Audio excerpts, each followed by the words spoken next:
itu adalah Selat Hormuz. Saya pelajari betul tiap hari itu.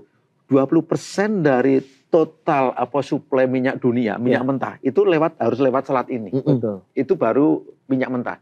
25% dari total LNG, liquid natural gas, ya gas itu dari selat itu. Jadi kita bisa membayangkan kalau selat ini ditutup, ya sudahlah, selesailah. Nah, beberapa negara yang memang berstatus net importer seperti kita Indonesia, tentu terpukul. Nanti kita diskusi efek rambatannya ke subsidi minyak kita.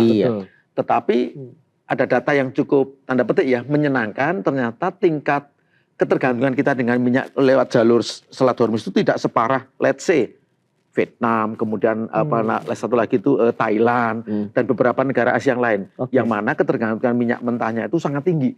Ya, kita memang tergantung tapi nggak separah beberapa negara tetangga. Anyway, kita kena 2 pukul loh Mas Pras sama Mas Momo. Kan tadi ketergantungan minyak. Kita beli minyak itu kan tidak pakai rupiah. Betul. Iya benar. Ya kan? Pakai dolar. Yes, dolar. Nah, Pak Menteri kita mengatakan, ini kita amplify aja, setiap kenaikan $1 itu kan ekuivalen per day, per hari itu APBN kita akan membengkak kurang lebih nilai subsidinya kurang lebih 6,8 triliun seingat saya. Jadi kita bisa membayangkan akan sampai berapa lama ini. Efek ini akan harus kita pikul. Ya. Kalau tidak, ya beberapa teman sudah mengatakan kalau sampai di atas $100 per barrel itu bertahan lama, ya mungkin mau nggak mau tadi Pak Purya udah sadar, beliau sudah menyiapkan kurang lebih budget 100 triliun, kalau nggak salah kan gitu, untuk berjaga-jaga. Tetapi saya bisa menjamin kenaikan harga minyak mentah ini tidak tadi sampaikan Mas Pras, sampai 200, karena ada analisis mengatakan seperti itu. Beberapa lembaga keuangan internasional itu forecast-nya bisa 150, bahkan bisa 200. Nah, tetapi ada sedikit kabar baik. Kabar baiknya adalah Badan Energi Internasional itu yang semacam bulognya ya, bulog internasional khusus untuk minyak. Itu markasnya di Paris. Dia janji kalau sampai harga minyak itu terus bertahan lama di $100, maka cadangan minyak dunia yang yang diatur, diregulit oleh IEA namanya atau Badan Energi Internasional akan dikeluarkan. Untuk apa? Jadi suplainya biar nambah. Kalau suplai nambah kan hukum ekonomi mengatakan harga turun. Nah itu intinya. Ya, tapi kita harus tunggu lagi. Kabar baik kedua, tadi malam saya cek, 12 negara anggota OPEC juga sepakat akan mulai menjaga level produksinya itu agar untuk membentuk harga yang betul-betul harga yang tanda petik ya, harga dunia. Kan harga dunia itu range-nya kan $70 sampai $80. Itu intinya. Tapi kalau bicara tadi kan kalau misalnya udah sampai 150, 200 walaupun ditambahkan dengan subsidi ya tadi ditambahkan oleh Pak Purbaya. Kira-kira kalau misalkan sudah dilakukan berjalan, tapi untuk ketahanan APBN kita apakah cukup kuat? Misalnya kan sampai bertahan berapa lama gitu? Nah, makanya muncul brilian idea ya, atau gagasan yang brilian. Misalnya gini, mungkinkah? Sebetulnya mungkin.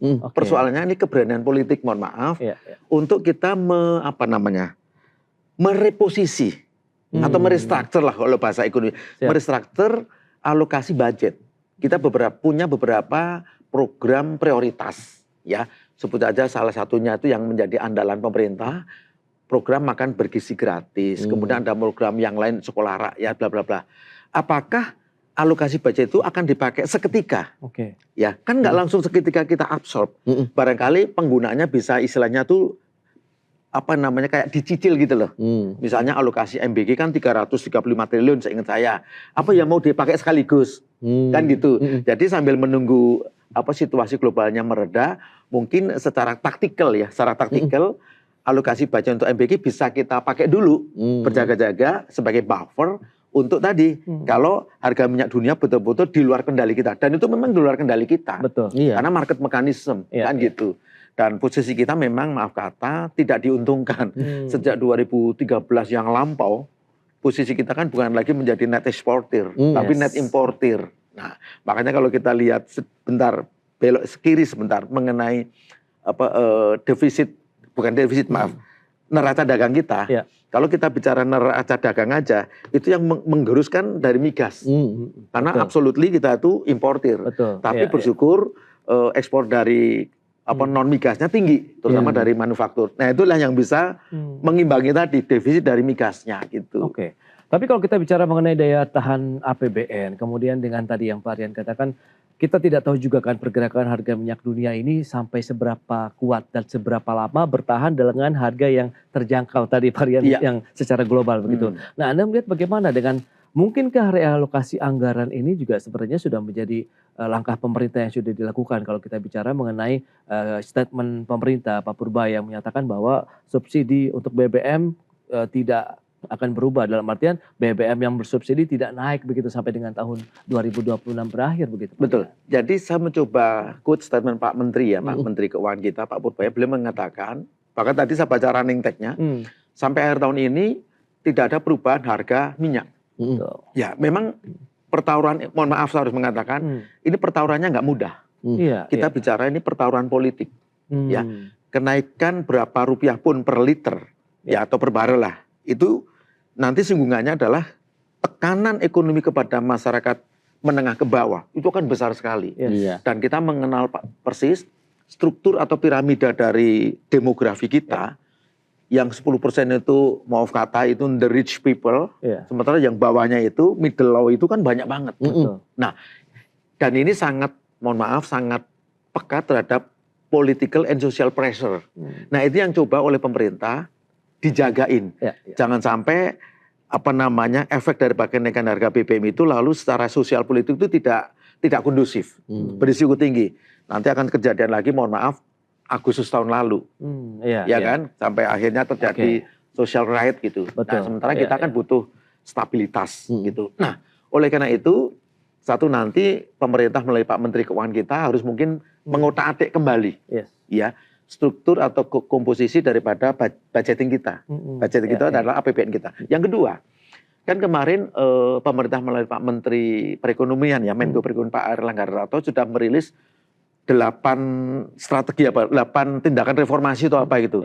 Yang istilahnya misalnya untuk ASN atau private sector didorong untuk 1 hari dalam 1 minggu working from home, kan ada itu. Kemudian pembatasan konsumsi untuk minyak per day-nya, per harinya dibatasin hanya sekian liter.